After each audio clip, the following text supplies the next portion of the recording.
Ayun, shoutout po sa ating lahat. Magandang umaga, magandang gabi, at magandang tanghali po sa ating lahat. Ano? Welcome po sa aking YouTube channel.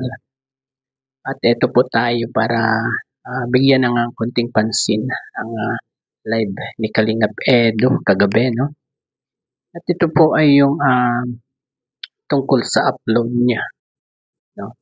At maraming nagsasabi na bakit daw hindi pinapakita man lang si Wifey sa kanyang video, no? At sana maunawaan lang natin siya naman, no? At napakalaki ng respeto niya sa magamang matubang, lalong-lalo na kay Kalinga Prab, di ba? Ayaw niyang nakikialam ng binablog ng isang vlogger, lalong-lalo na si Kalinga Prab.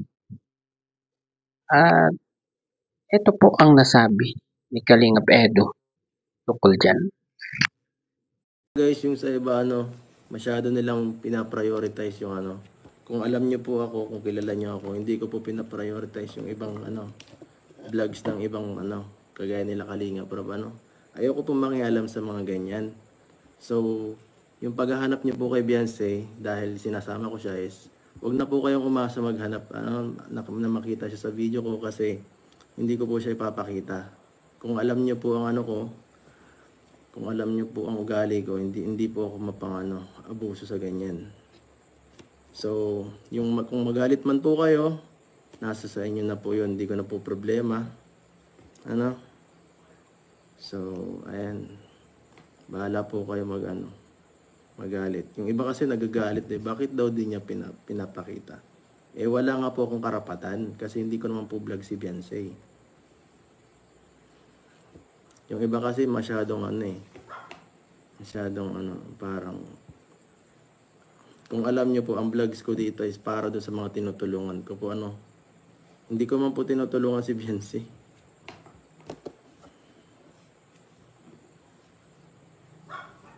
Hindi ko po siya saka baka magalit sa akin lalo si Rab. At ayun po yung kanyang nasabi, At sana ay maunawaan na lang po natin siya, di ba? Na talagang inamin niya na hindi talaga niya ipapakita sa video niya si Wifey, di ba? At nalalaman naman natin na kasama siya kasi minsan nahagip naman po ng konti sa camera, di ba?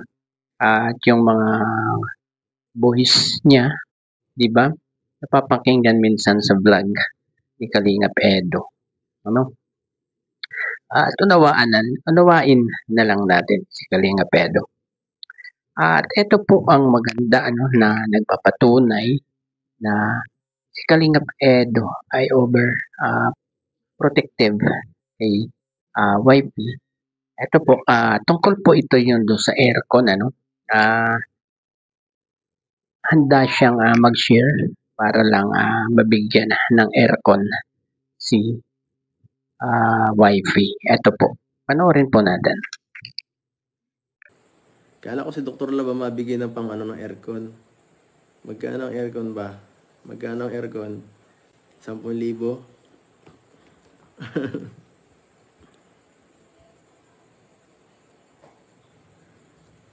27K? Grabe. 20. Dr. Lab, hati na tayo 10,000 kung na ako. Maliit lang, di naman kailangan sobrang laki. Hindi naman buong bahay ang papalamigin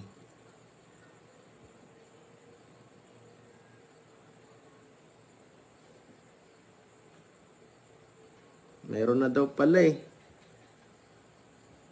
Meron na pala.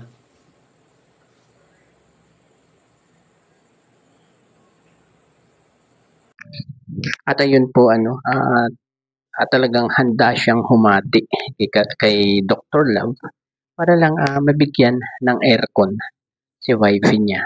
Kasi alam niya na napakainit talaga doon sa bahay ni Wifey, lalo-lalo na doon sa kwarto sa taas, di ba?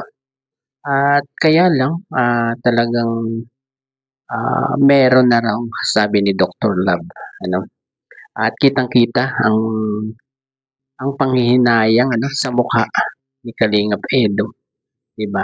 Nung nalaman niya na meron na, handa pa naman siyang, mag-share para kay wifey niya, 'di ba?